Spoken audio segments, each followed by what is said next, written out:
네, 오늘 군여고 2학년 수업 가보도록 하죠. 오늘 수업은 시조내 편이고요. 시조내 편은 그렇게 어려운 내용은 없어요. 그래서 간단하게 같이 보고 한 30분 정도 보면 되지 않을까 싶습니다. 네, 여기까지 했고 쭉 넘어와서 그 다음에 중요한 작품은 우리 다음 주 일요일 날 아마 하게 될 것 같은데요. 흰 바람벽이 있어 라는 작품이 좀 중요할 것 같아요. 그러고 나면 우리가 화요일 날 또 수업을 하기로 했잖아요. 그때 화요일 날 할 때는 화요일 날? 네. 화요일 날 혹시 그때 이제 수업을 하게 되면 혹시 월요일날 할 수도 있긴 해. 화요일날 혹시 어떻게 내가 일정이 어떻게 나올지 모르거든. 화요일날이 중등부가 중등부가 그날 안 쉬고 해요. 한림학원은. 그래서 혹시나 하면 시간은 똑같은데 월요일로 옮겨갈 수는 있어요. 3시 반. 혹시나 화요일날 할 건데 혹시 바뀌면 월요일날 3시 반입니다. 그건 제가 일요일날까지 다음 주 일요일날 확실하게 얘기해 드릴게요.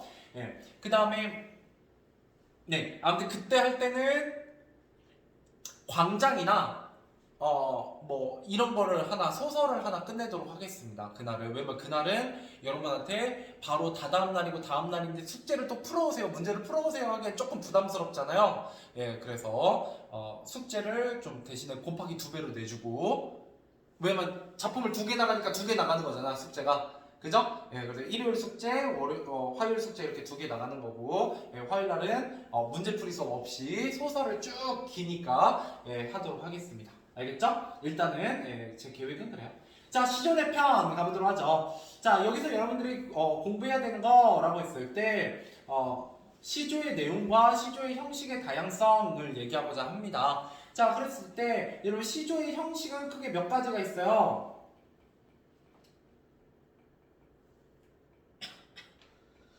형식 크게 몇 가지 있다? 세 가지. 그렇죠. 그죠? 세 가지가 있습니다. 첫 번째는 평시조라고 부르는 애들이 있고요. 그죠? 두 번째는 어시조라고 부르는 애들이 있고요. 그 다음에 사설시조라고 부르는 애들이 있습니다. 그랬을 때 보통 어시조하고 사설시조는 그냥 묶어서 얘기하는 경우들이 많으니까요. 오늘은 어시조 얘기는 하지 않을 겁니다. 왜냐면 평시조하고 어시조 언제도 얘기했었다.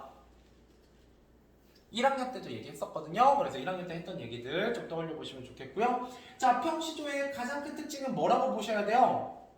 첫 번째 특징, 형식적 특징 뭐가 있다? 3장, 6구, 45자, 내외다 뭐 이런 얘기들 하게 됩니다. 그러면 사설시조의 가장 큰 특징은 뭐예요? 이 3장, 6구, 45자 내외를 지킨다 안 지킨다? 안 지킨다. 그럼 뭐라고 얘기해요? 뭘 사설시조라고 한다? 니미오마곤을 할 때 했잖아요. 1학년 2학기 때. 심지어 군여고는 2학기 시험이 그 기말고사였을걸? 1학년 2학기. 자, 초장 또는 중장이 어떻게 된다? 2구 이상 길어진 형태. 기억나죠?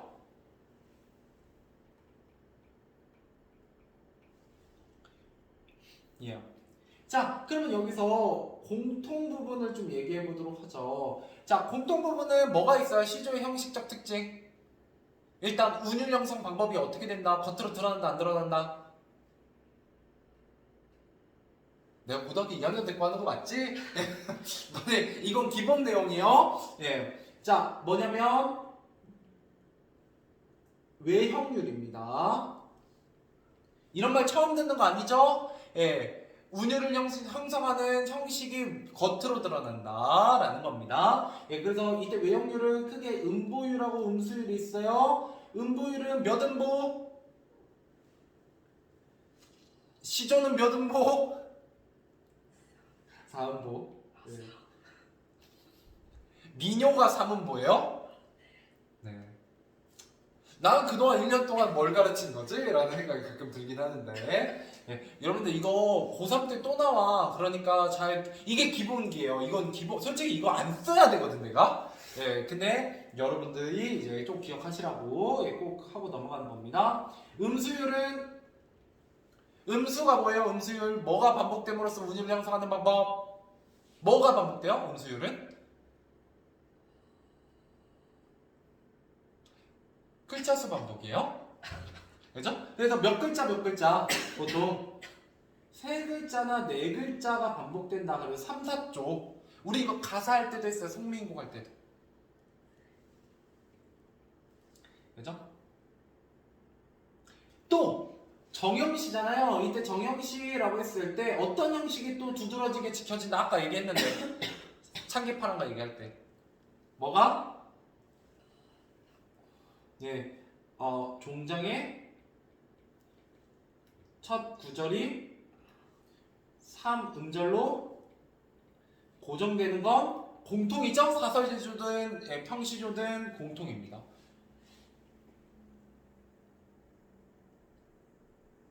됐죠? 자, 그 다음에 우리 평시조에서 두 번째 특징이 있어요. 두 번째 특징. 향유층에 대한 얘기를 좀 해보면 향유층이 크게 두 가지로 나눠져요. 예, 보통 조선 전기부터는 조선 후기부터는 자, 조선 전기에는 주로 누가 노래를 한다? 사대부예요. 사대부. 그죠? 사대부들이 주로 노래하는 주제는 뭐예요? 두 가지인데. 하나는 유교적 사상, 충이나 효. 또 하나는 여러분 많이 배웠던 자연. 그죠? 자, 그 다음에 사대부 말고 또 뭐도 배웠었어요?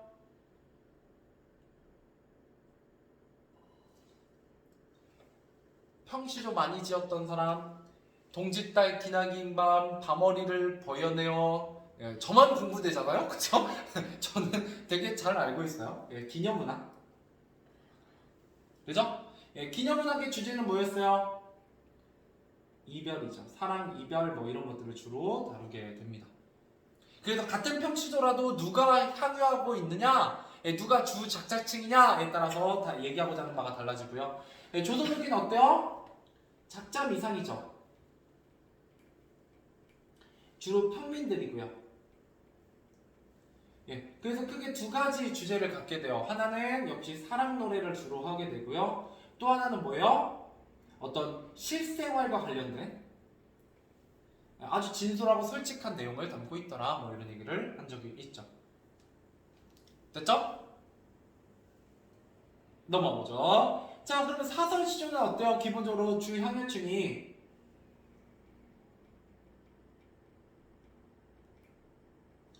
조선 후기 누구기 때문에 작자미상, 그죠? 예, 평민들이다라는 거죠. 그렇기 때문에 뭐랑 연결된다? 예, 이 평민들하고 같은 거죠. 네, 같은 내용이니까 예, 이렇게 보시면 좋을 것 같습니다. 예. 그런데 애초에 이 조선 후기에는 이런 평시조가 평민들에 의해서 잘 지어진다 안 지어진다? 잘 지어지진 않아요. 알겠죠? 자, 그 다음에 또 자, 공통부분에서 시조는 언제 발생했다? 내가 이게 많이 강조했잖아. 언제 발생한다? 조선이 아니니까 얘기하고 있는 거죠. 네, 고려 말입니다. 발생했어요. 시조는 고려 말 발생하게 됩니다. 예, 정확히는 누가? 신흥사대부가 발생돼서 언제까지 지어지고 있다? 현대까지 지어지고 있습니다. 현대까지. 현대 시조가 따로 있어요. 그래서 예, 현대 시조가. 자, 마지막. 이 시조는 어때요? 길어요, 짧아요? 비교적 굉장히 짧아요. 그렇기 때문에 내가 하고 싶은 말을 다 할 수 있다 없다? 없다. 그래서 자꾸 길어지다 보니까 뭐가 등장하게 된다? 시조의 연속체.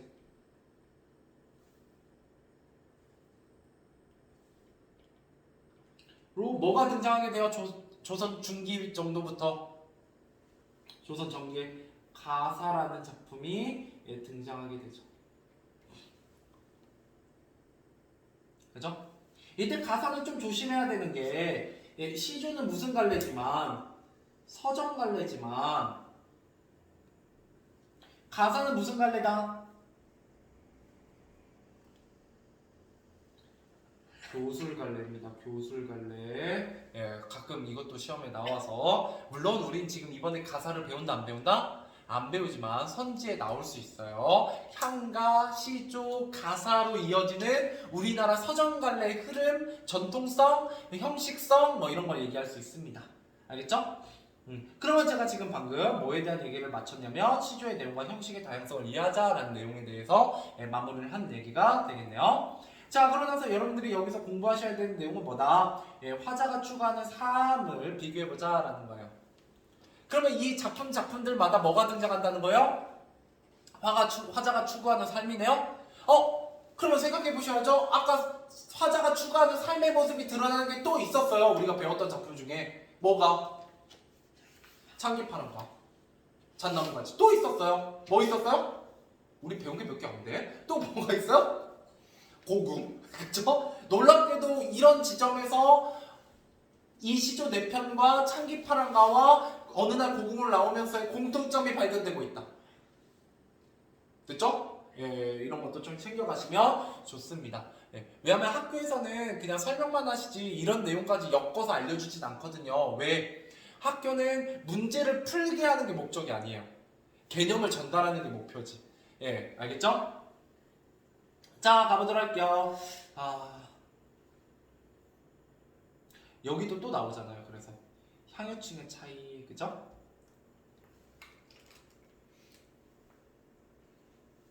그죠? 우리 서정문학의 특질 이런 것들을 챙겨가셔야 된다고요.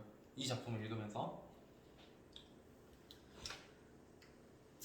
자, 여기에 네 편의 시조가 나올 건데요. 먼저 수양산 바라보며 작품 소개를 좀 같이 보도록 하죠. 예, 왜냐면 이거 먼저 읽어야 작품이 좀 이해가 돼요. 읽어보죠. 자, 세조가 단종을 폐위하고 왕위에 오르자. 혹시 이거 뭐라고 하는지 알아요?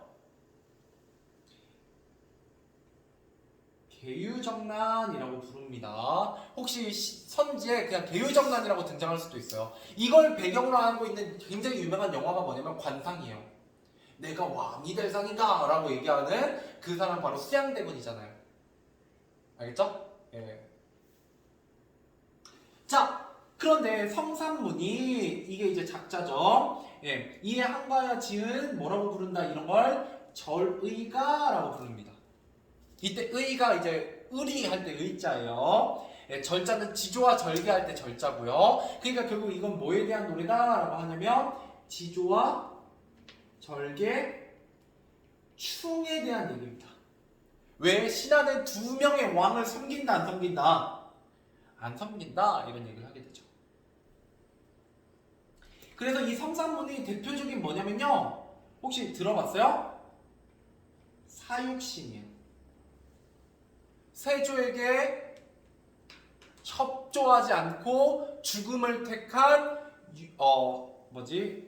죽음을 택한 신하들. 그리고 살았지만 세조의 밑에서 일하지 않고 자연에 응가하면서 살았던 신하들을 생육신이라고 불러요. 기억하나? 이런 얘기 처음 들어요? 예, 이제 들었잖아요. 이게 배경 지식이에요. 이 작품을 해석하기 위한.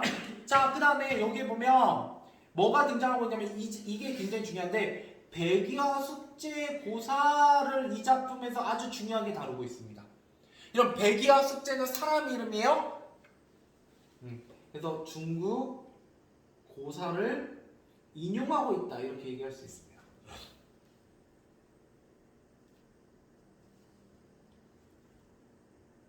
그래서 굳은 절의와 지조라는 주제를 표현했다라는 거예요.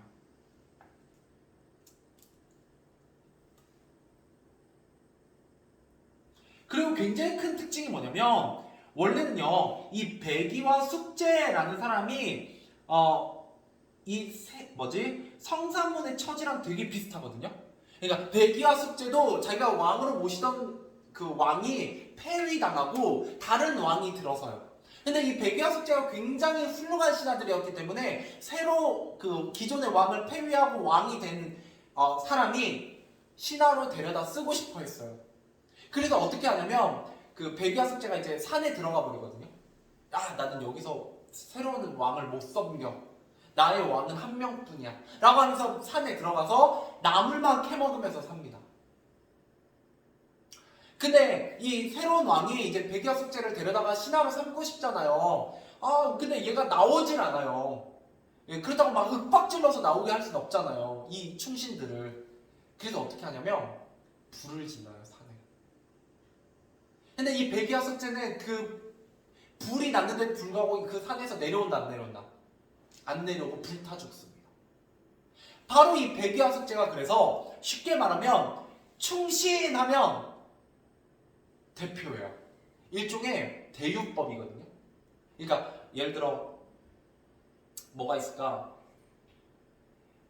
우리나라에 뭐 조금 이제 옛날 적이긴 한데 우리나라에 예쁜 여자 연예인 하면은 대표적으로 뭐가 있어요?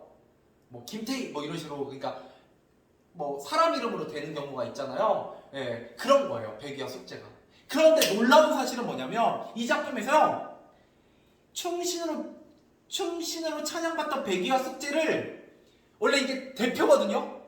아무도 이 사람들을 깔 수 없어요. 근데 이 성산문은 뭐라고 얘기하냐면 지조가 굳지 못하고 꾸짖어요. 야, 너네 진짜 충신이다. 지조와 절개가 있다 없다? 내가 생각하기에는 없어. 왜냐면 이제 좀 이따 작품 읽어보겠지만 이렇게 얘기하거든요. 야, 너네 그 산에 들어가서 나무를 캐먹었잖아? 근데 그 나물이 누구 땅에서 나는 거야? 새로운 왕이 다스리는 땅에서 나는 거지 않니? 나는 그 나물조차 먹지 않을 거야. 너네 진짜 충신 아니야. 그 나물조차 먹지 말아야지 라고 얘기하면서 꾸짖어요. 그러면 이 성산문이 갖고 있는 지조와 절개가 얼마나 대단한지가 드러나죠. 더 대단하다는 거예요. 이해되세요? 자, 그래서 여기 가보도록 하겠습니다. 바로 작품 가보자. 오른쪽 페이지. 자, 성산문의 수양산 바라보면입니다. 자, 수양산 정말 중요합니다. 이 수양산은요, 실제로 백야 숙제가 숨어들어 살던 산 이름이에요. 진짜 지명이에요. 네. 수아는 배웠죠? 예. 아직 안 들어갔고, 그죠? 예, 그러니까 민서가 조금 더 주의 깊게 보세요. 자, 백야 숙제가 숨어 살던 산이고요. 그런데 동시에 세조의 왕자 때 이름이 뭐예요? 수양대군이죠. 이때 수양이죠. 그러니까 공교롭게도 중의적 표현이 쓰입니다. 이때 중의비적 표현이라는 게 정말 중요해요.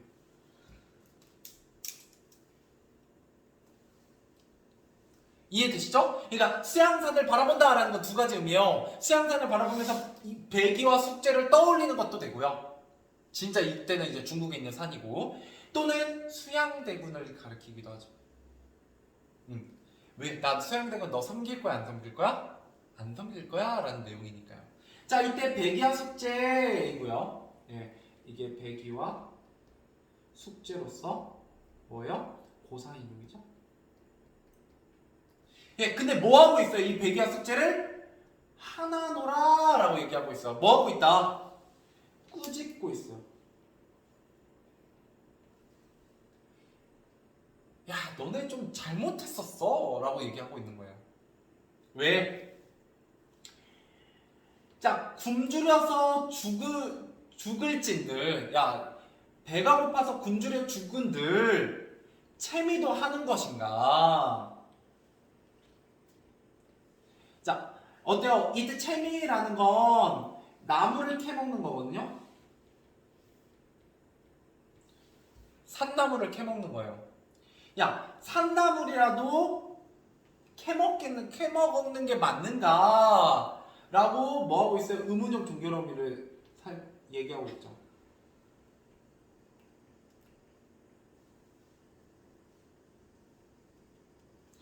이걸 통해서 뭐를 강조하고 있냐면 이걸 통해서 백이와 숙제를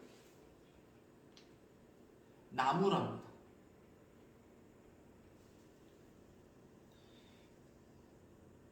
야, 그렇게 산나물 캐먹는 게 맞는 것이냐? 맞지? 않다라고 얘기하는 거예요. 그래서 이거 서리법으로 볼 수도 있습니다. 혹시 학교에서는 서리법으로 봤나요? 네, 서리법이라 써놓자. 그래서 이걸 서리법으로 보기도 해요. 혹은 진짜 백이와 숙제한테 물어보는 걸 수도 있어요. 근데 내가 다짐하는 거죠. 나는 그러지 않을 거야. 백이 숙제 너네처럼. 그래서 먼저 비록 푸세일 것인들 그 산나물인 것인들 야 네 땅에 났느냐라고 얘기하는 거예요. 그 네 땅에 난 거예요? 백이 숙제가 너네가 싫어서 산으로 들어오게 된 이유인 그 왕의 땅에서 난 거 아니냐라고 얘기하는 거죠. 그래서 고사리도 결국 주나라 무왕의 땅에서 난 거다. 먹지 말아야 된다 라면서 질책하는 내용이에요.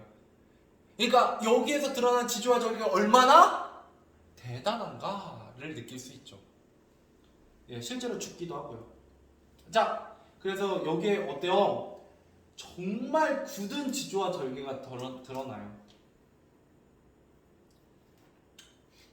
그리고 여기서 공부하셔야 하는 거 중의법, 서리법이고요. 그죠? 그 다음에 고사인용이고요.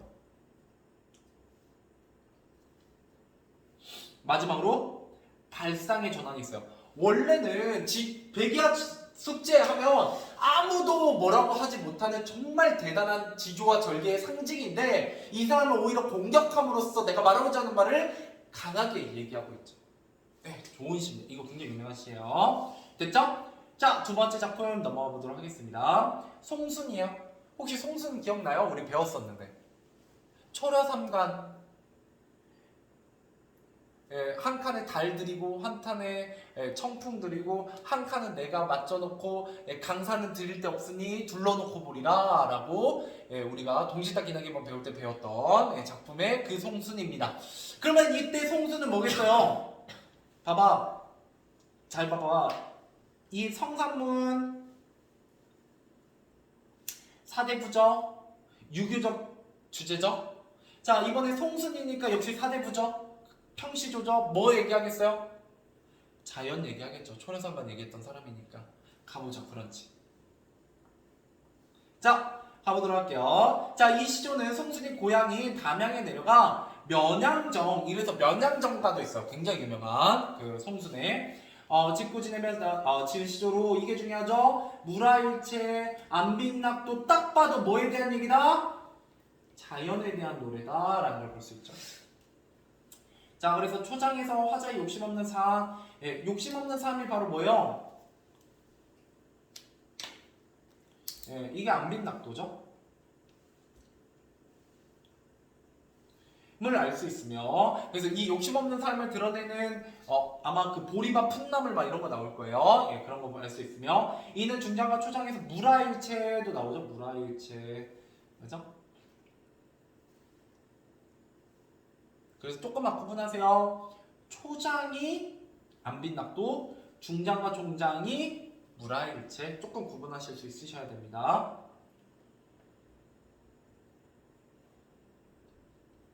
그래서 이거 우리 배웠던 거야. 고등학교 1학년 때. 똑같은 작품이야. 볼게요. 네, 여기 있네요. 자, 10년을 경영하여 초려상간 지어내니, 그죠? 한 칸은 나 한 칸, 달 한 칸, 청풍에 한 칸 맞춰두고 강사는 들을 데 없으니 둘러놓고 보리라. 여기에서 여러분들 기억하셔야 되는 거 의인법, 그죠? 그 다음에 재밌는 참신한 발상이 있죠? 강산을 마치 뭐처럼 표현하고 있어요? 병풍처럼. 근데 이거 우리 1학년 때 배웠지? 제가 뭐 더 덧붙일 필요 별로 없죠? 이거 배웠었고, 가끔 시험에 뭐가 나오곤 했었어요. 얘가 그냥 빈칸 넣기로 초려상관이 그냥 정답으로 나오기도 했었고, 혹은 안분지족이나 무라일체나 이런 것들이, 안빈낙도, 안분지족, 무라일체 이런 것들이 시험에 나온 적이 있었죠? 내가 알기로는 너네 시험 볼 때 여기서 뭐 나온 적이 있었던 것 같기도 한데, 그래서 공부했던 내용이니까 그냥 다시 한번 또 나왔구나 이렇게 보시면 되겠습니다. 자, 그 다음에 넘어가 보죠. 자, 나머지 이제 다하고 라는 다 사설시조입니다. 사설시조. 됐죠? 그래서 작품 소개 가보도록 할게요. 실제로 시전의 편은 내가 별로 개념 설명할 본문 내용은 별로 설명할 게 없어요. 시조기 때문에. 네, 가볼게요. 자, 이 시조는 평범한 가정의 일상적 풍경, 이게 중요합니다. 평범한 가정의 일상적 풍경을 담은 사설 시조로 전원의 한가로움, 화목한 분위기. 그래서 전원, 뭐 화목, 한가, 뭐 이런 키워드들이 어울려요. 자, 여기에 꾀꼬리가 등장하는데요. 꾀꼬리 같은 경우는 감정이입의 대상이다, 객관적 상관물이다 얘기하면 맞아요, 틀려요? 틀려요. 네, 이게 감정이입은 아닙니다.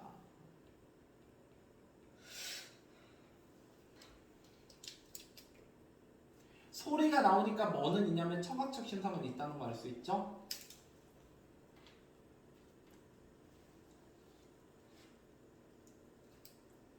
그래서 이 주인공이 낮잠에서 깨요. 꾀꼬리 소리에 깨요. 얼마나 좋아요.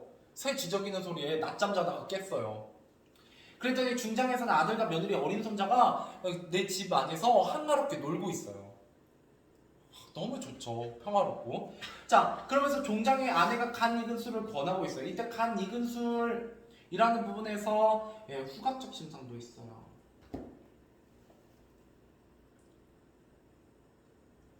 정말 좋죠? 자, 그래서 넘어가 보죠. 이제 넘어가기 전에 하나만 여기 기발한 발상, 은법, 안빈낙도, 맞죠? 이 정도만 표시해 놓으면 좋을 것 같아요. 조금만 더 하면 혹시 너네 이거 성격의 지사적이라는 게 무슨 의미인지 알아요?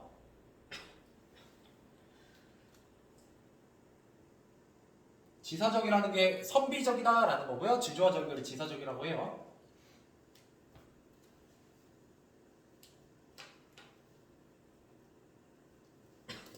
그리고 여기에 이제 풍자적 비판의 의미가 좀 들어가 있다는 것도 좀 알고 계시면 좋겠고요.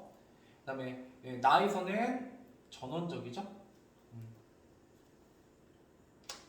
자, 그래서 넘어갔다가 와보죠. 자, 오경화. 자, 곡구롱 우는 소리에, 이때 곡구롱이 바로 꾀꼬리 우는 소리를 한자로 나타내는 곡구롱입니다. 우는 소리에 낮잠 깨어 일어나 보니 청각적 심상. 종장에서 이제 낮잠 자다가 꾀꼬리 소리에 일어났고요. 작은 아들 글 이루고 며느라기 배 짜는데, 그죠? 배를 짜는데 어린 손자 꽃놀이 한다. 그죠? 자, 무슨 법? 열거법이네요. 그죠? 한가로운 풍경이 열거되고 있어요. 자, 그래서 맛좋아 이렇게 세 글자 교정되어 있죠. 지엄이 술 걸으며 맛보라 하노라. 그죠? 이거는 근데 여기 보면 후각적 심상이라고 잘 나와 있진 않아요. 그래서 이거 조금 조심하시고 후각이라고 안 써드릴 거예요. 그래서 다시 돌아오시면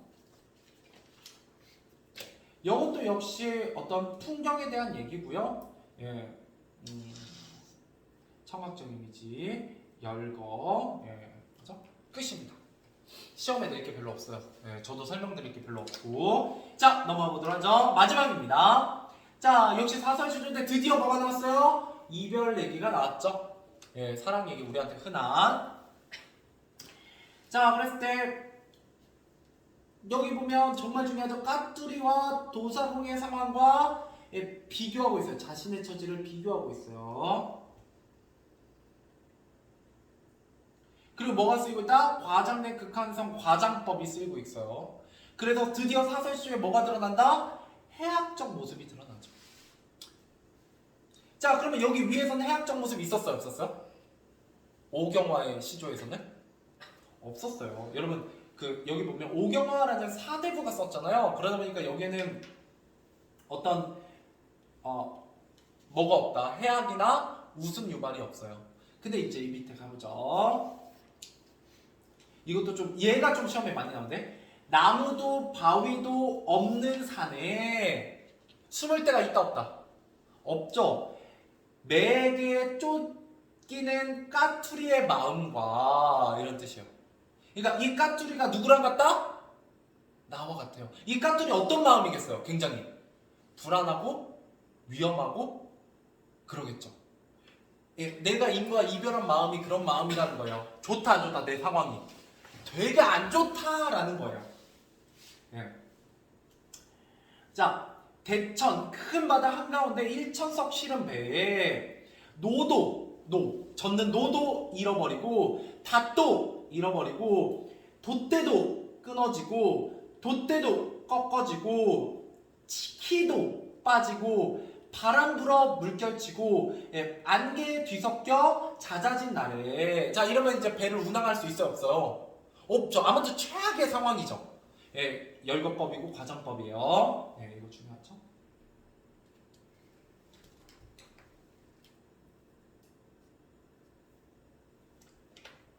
자, 갈 길은 천리만리 남았는데 사면이 검어 어득 저물어서 천지 정말 아주 조용한 같이 노을 떴는데 그 와중에 뭐까지 만났어요? 해적을 만난 돛사공. 그죠? 그래서 여기서 중요한 건 뭐다? 까투리의 마음, 돛사공의 마음이 누구와 같다? 나의 마음과 같아요 라고 얘기하는 거죠. 자, 그 마음이 엊그제 님을 여인 내 마음과 어떻다? 같으리요. 물음표. 같다 안 같다? 같다라는 거예요. 같겠는가? 그러니까 같지 않다고 보셔야겠네요. 같지 않다. 근데 이때 같지 않다는 건 내 마음이 더 어떻다는 거예요. 이 사람들이 이 까투리야 백사공의 마음보다 더 안 좋다, 더 슬프다라는 겁니다. 여기서 이런 비교를 통해서 강조하고 있습니다. 그래서 서리법, 비교법. 얘는 해석만 되시면 돼요. 해석만. 다시 돌아와서. 여기 열거법, 비교법, 과장법까지 배웠죠? 근데 뭐가 빠졌어요? 서리법이 빠졌고요. 그죠? 그 다음에 뭐도 빠졌어요? 점층법이 빠져있죠? 점층법은 그 중장에 뭐랑 관련되어 있어? 되며 뭐하는 상황? 악화되는 상황을 뜻합니다. 이해되시죠? 진짜 어렵지 않아요? 오늘은 그래서 작품에서 그 문제풀이 그래서 좀 길게 한 거고요. 그럼 다음 시간에 문제 풀어보시면 여러분 숙제로 일요일까지는 해오셔야 돼요. 알겠죠? 그 38문제 해학성 이건 드러나죠. 자, 그러고 나면 혹시 학교에서 여기 쌍치쌈은 지나가셨나요? 네, 좋아요. 안 할 거고요. 이거 시조부응어는? 안 했어요. 좋아요. 그랬을 때 여기 보시면 다음 페이지 이렇게 보시면 뭘 좀 보셔야 되냐면 여기 보세요. 여기하고 1번하고 2번만 읽고 오늘 문제 풀고 마무리할게요. 자, 1번 평시와 사서시와 향유층에 대해서 탐구해보자. 그죠? 자, 이랬을 때 둘 다 어떤 공통점이 있다? 사대부라는 공통점이 있어요. 그죠? 여기 사대부라는 공통점이 있죠?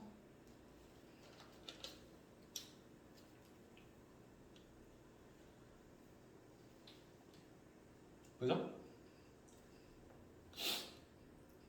근데 사의 정체성을 드러내는 건 나이고요. 대부의 정체성을 드러내는 건 가예요. 그러니까 사가 뭐랑 관련이 있고요? 자연이랑 관련이 있고요. 대부가 충성과 관련이 있죠.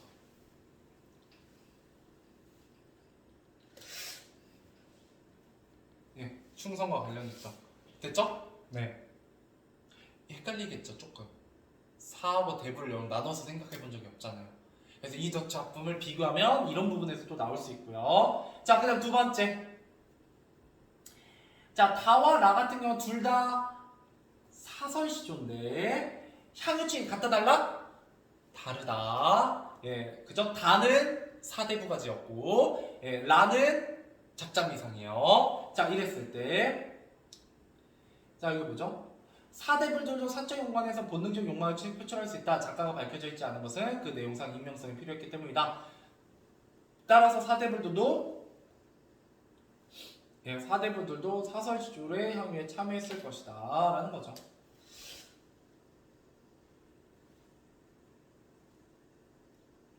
왜?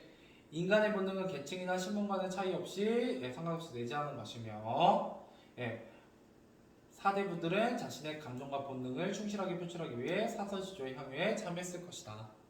그러니까 이 사설시조 견해 이가, 사설시조가 이 나무도 바위도 돌도 없는 이 부분이 꼭 평민의 시라고만 단정 지을 수는 없다라는 얘기를 하고 있는 거예요. 이해되시죠? 자, 좋아요. 그럼 문제 여기까지 한번 풀어보세요. 몇 문제 안 되거든요? 7문제 정도 아마 될 거야. 이 앞에 본문부터. 네, 이 앞에 본문. 몇 번? 여기부터. 네. 여기 113페이지, 114, 115, 4번까지만 문제 풀어보세요. 오늘 그것만 풀고 끝낼게요.